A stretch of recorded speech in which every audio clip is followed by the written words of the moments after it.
Bom, o assunto da EP, especificamente nesse segundo bimestre, será a acústica. Dentro da ondulatória, que nós já trabalhamos, a ondulatória ela analisa tanto o que acontece com a luz e o que acontece com o som. A luz nós já estudamos no primeiro bimestre, né, que é a parte da ótica. Então, agora sobrou essa parte da acústica, o som dentro da ondulatória. Vamos lá.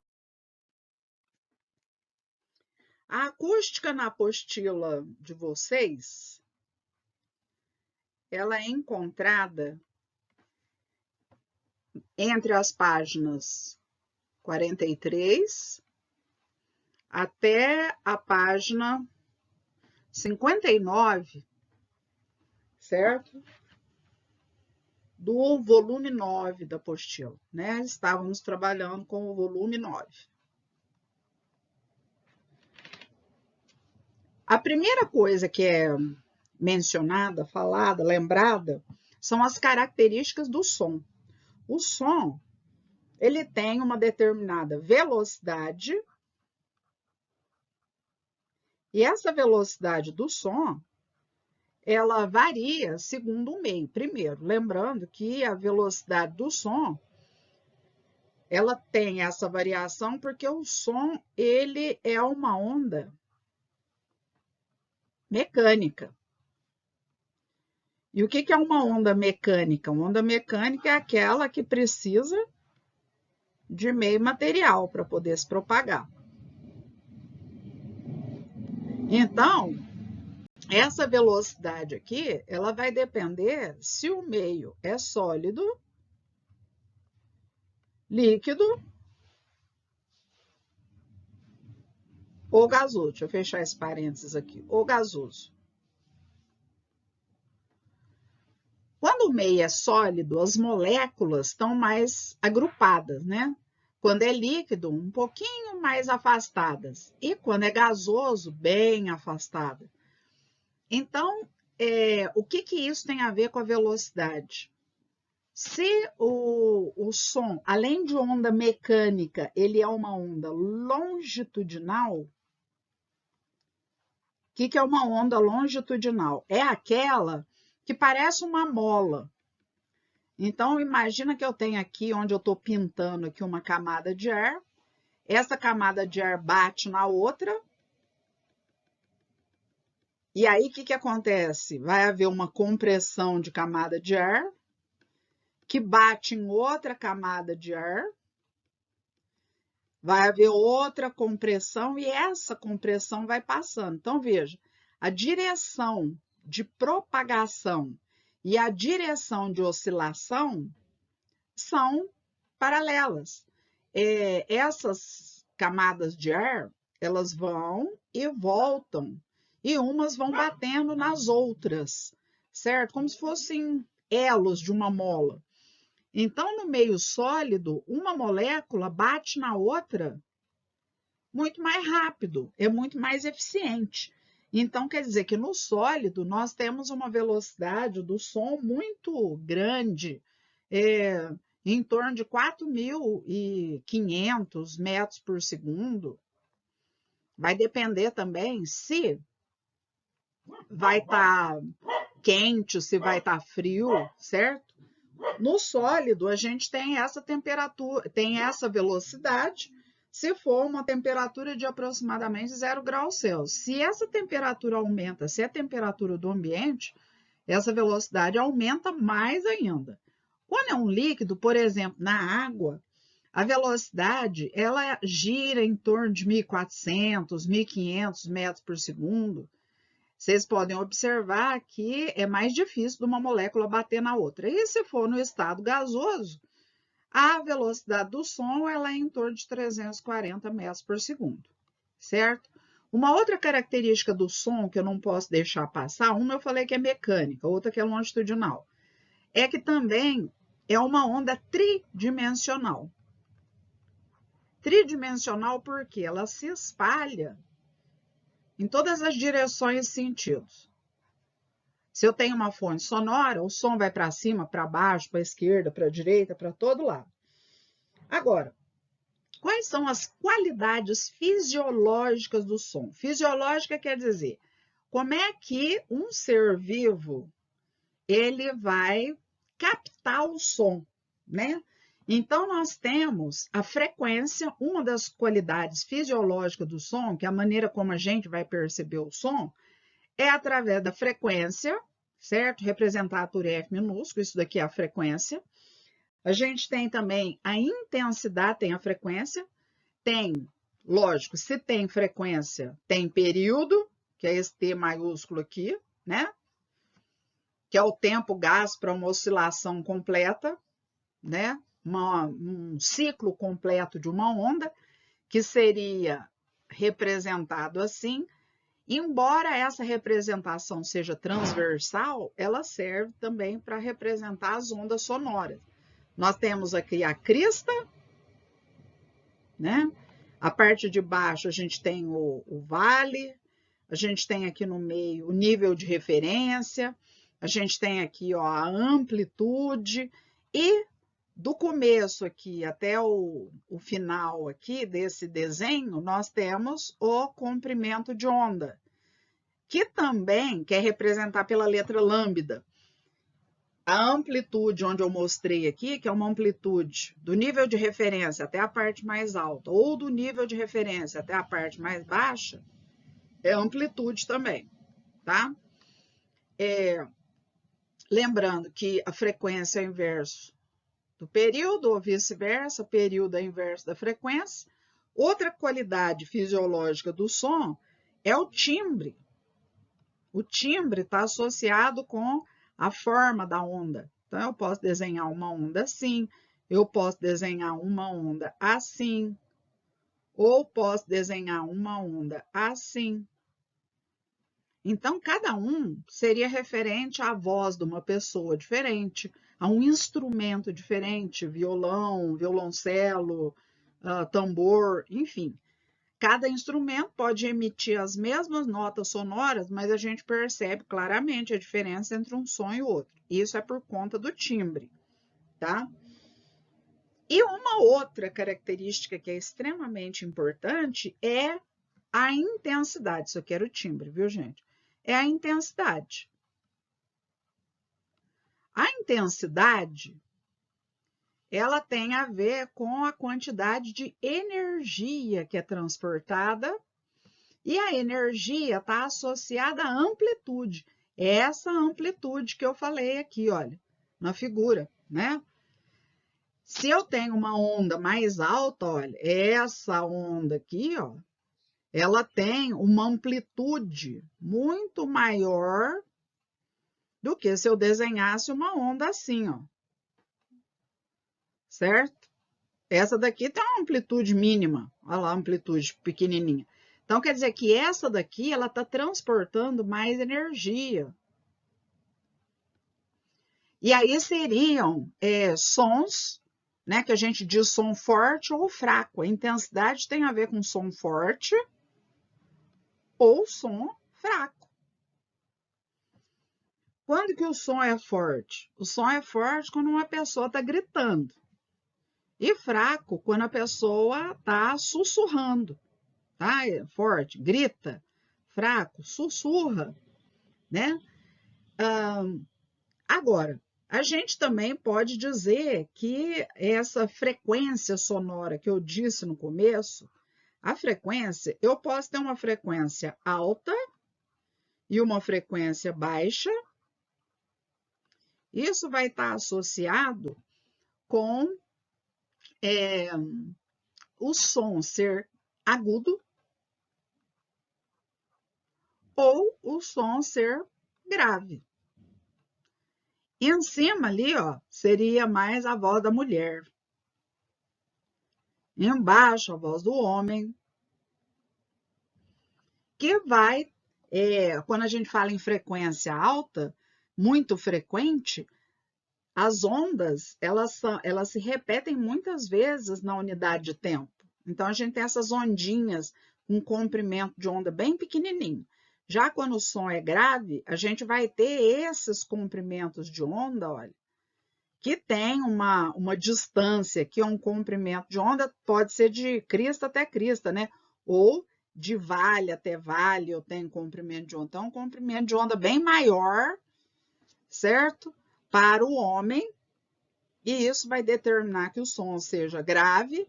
E na hora que a gente fala assim, ó, frequência baixa, quer dizer que as ondas, essa ondulação se repete poucas vezes na unidade de tempo, certo? Isso daí são qualidades fisiológicas do som, certo? E vamos em frente. Aí depois, nós temos duas fórmulas que são importantes. Uma fórmula é justamente da tal intensidade, que é a potência pela área. Essa intensidade aqui, se é potência pela área, potência no sistema internacional é dado em watts. E a área em metro quadrado. Então, quer dizer que no sistema internacional de unidades, a intensidade é dada em watts por metro quadrado, certo? Agora, uma característica do som que é muito importante, que também está associada com a intensidade, é o nível sonoro. Quando a gente fala em nível sonoro, esse nível sonoro é comum a gente medi-lo em decibel, certo? E o decibel a gente resolve através de logaritmo. Então, olha, o nível sonoro representado pela letra beta, isso aqui, olha, essa daqui é a letra beta, representa o nível sonoro. Ela é dada por 10, peraí, deixa eu apagar aqui uma coisinha, para ficar espaçado certinho. Representado por 10 log, isso é o decibel. 10 log de I sobre I0. Esse I0, gente, ele representa a intensidade mínima de audição. Quando a gente fala em ser humano, em pessoas, o mínimo que uma pessoa consegue escutar, que é chamado também de limiar de audição, é da ordem de 10 a menos 12 watts por metro quadrado. Então, esse seria o valor do I0.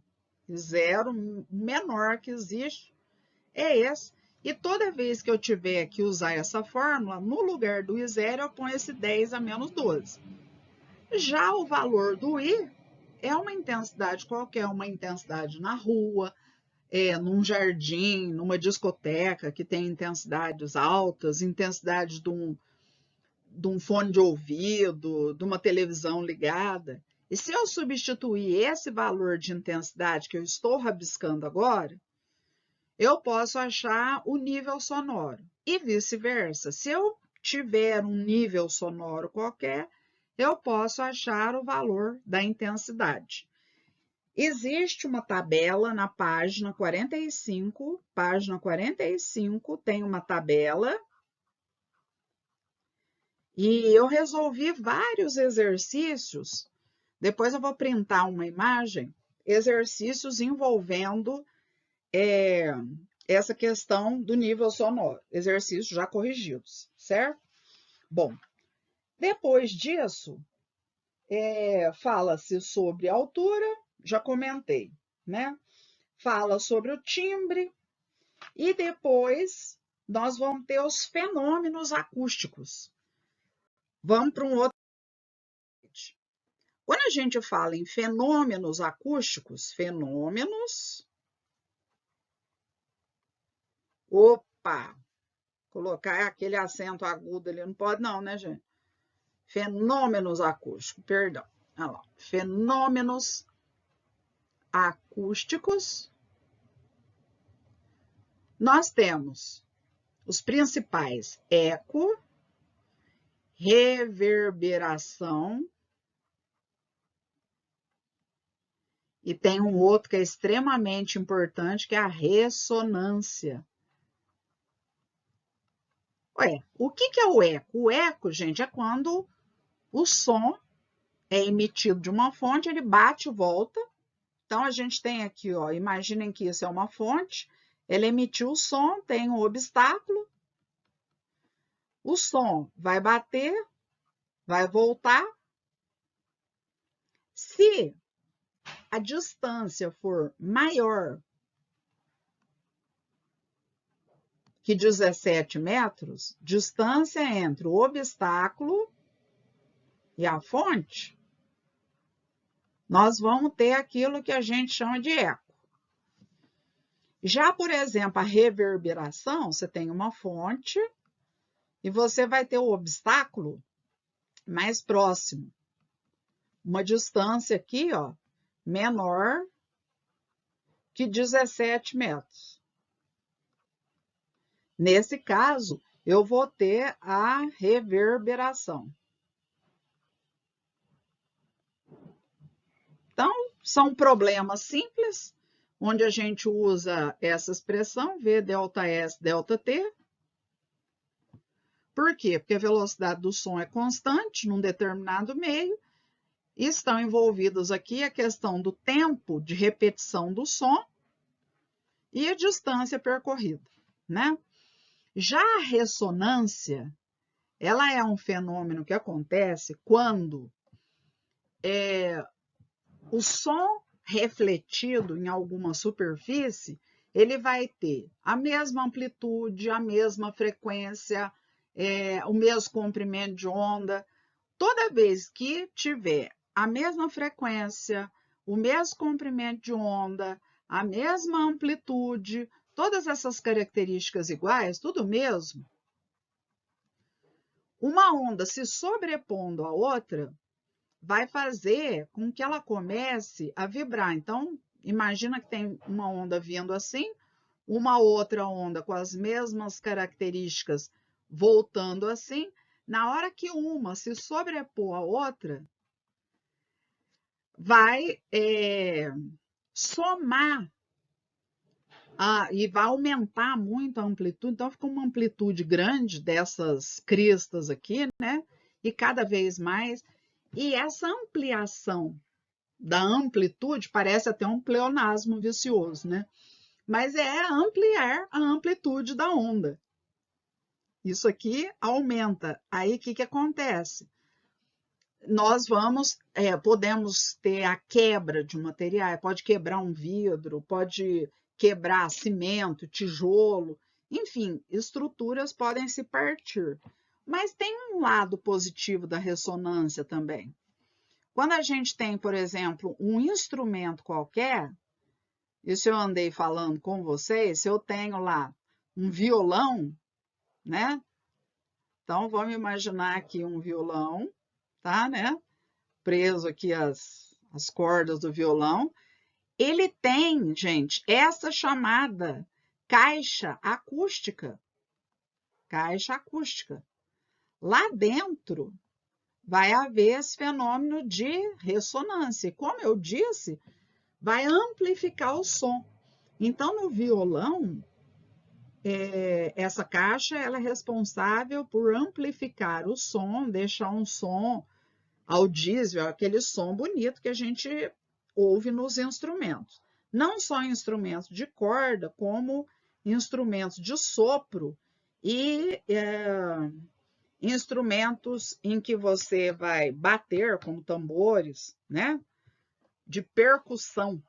Então, tanto o instrumento de sopro, quanto de corda, quanto de percussão, nós temos a caixa acústica, que é responsável pela ampliação do som.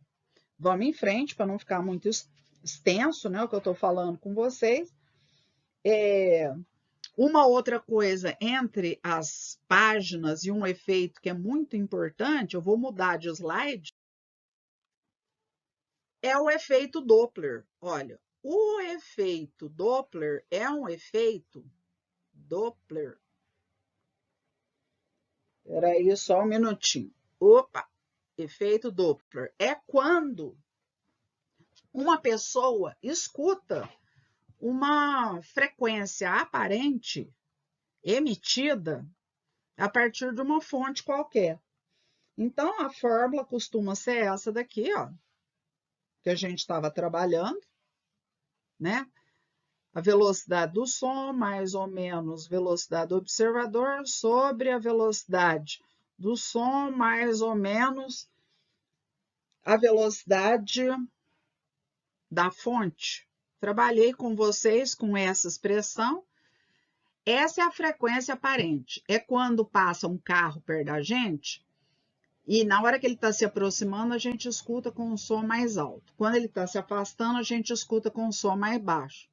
E só se eu estivesse parado e a fonte estivesse parada que eu escuto som real. Essa é a frequência real, certo? No sistema internacional, frequência é dada em hertz e as velocidades do som no sistema internacional dadas em metros por segundo. Esse VS, que aparece no numerador, no denominador, é a velocidade do som no ar, certo?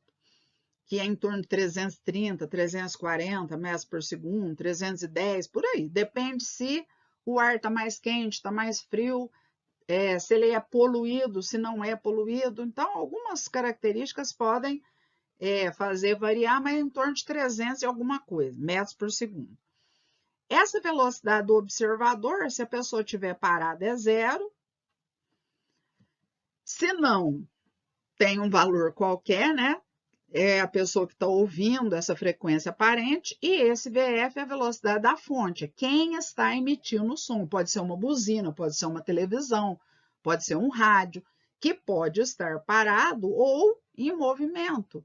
O rádio de um carro, o carro está em movimento, o rádio está em movimento. Bom, aí, esses sinais, eu espero que vocês se lembrem que a gente falou o seguinte, tem uma regrinha que é essa daqui, ó. A gente desenha o observador, desenha a fonte sonora. Então, imagina que isso daqui é um rádio, tá?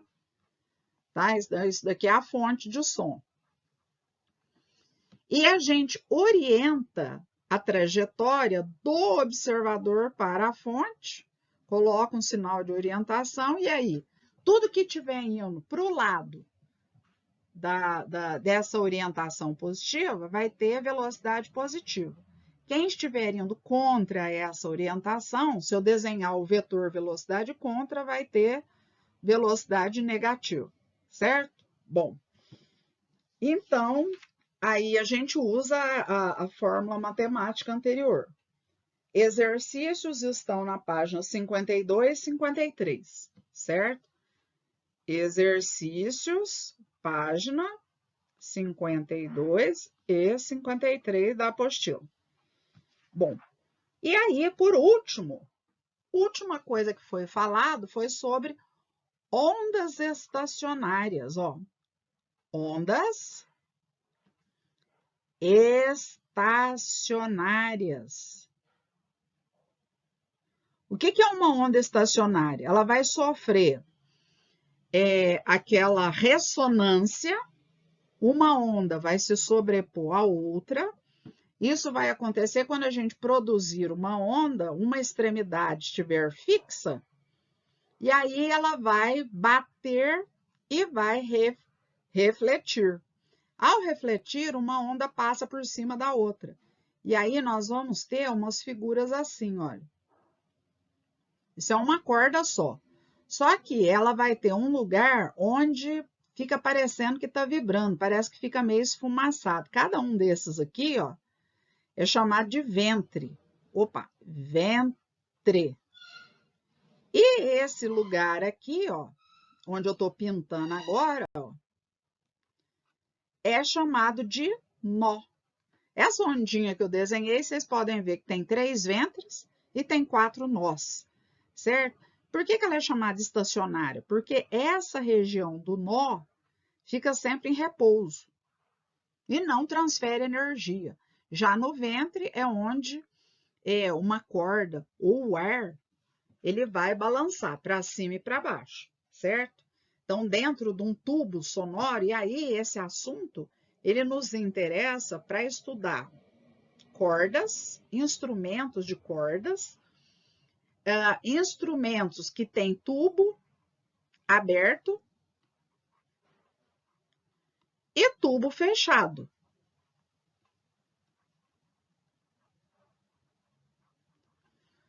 Então, a gente vê lá, seria violão, flautas, clarinetes, pistão. Se a gente tiver, por exemplo, trombone, são instrumentos de sopro e tem esses instrumentos de corda em que a gente vai estudar, né? E quando a gente estuda, a gente usa essa expressão lambda, ele vai ser igual a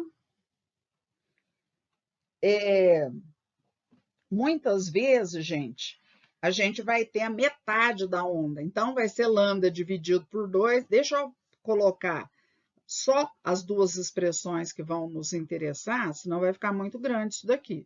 Então, deixa eu voltar atrás aqui. Vai me interessar só a frequência.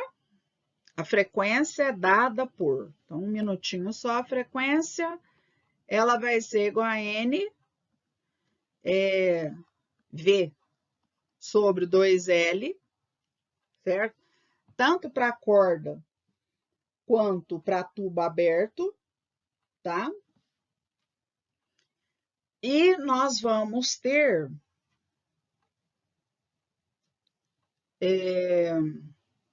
também o L, que é N lambda sobre 2. E deixa eu só fazer mais uma coisinha para separar aqui, ó. Separar é o que dizer que isso serve, deixa eu ver como que eu faço, tanto para corda quanto para tubo aberto. Já, por exemplo, se o tubo for fechado, aí a frequência fica assim, ó, NV sobre 4L, e o comprimento do tubo, né, vai ficar N lambda sobre 4, certo? Quando a gente está estudando esses tubos ou cordas emitindo som, a gente está estudando o que a gente chama de harmônicos. A propósito, essa letra N indica o harmônico, primeiro harmônico, segundo harmônico, é a maneira como a onda sonora vai estar vibrando dentro do tubo, ou como ela vai estar vibrando na corda, certo? Isso daqui é para tubos fechados. Tem o desenho dos harmônicos, né, que eu pedi que fosse feito, certo? Deixa eu ver se lembro de mais algo que eu estou esquecendo. Não, são os assuntos, são esses aqui, certo? E depois vocês podem estudar, tá? E a avaliação será na sexta-feira. É isso, tá bom?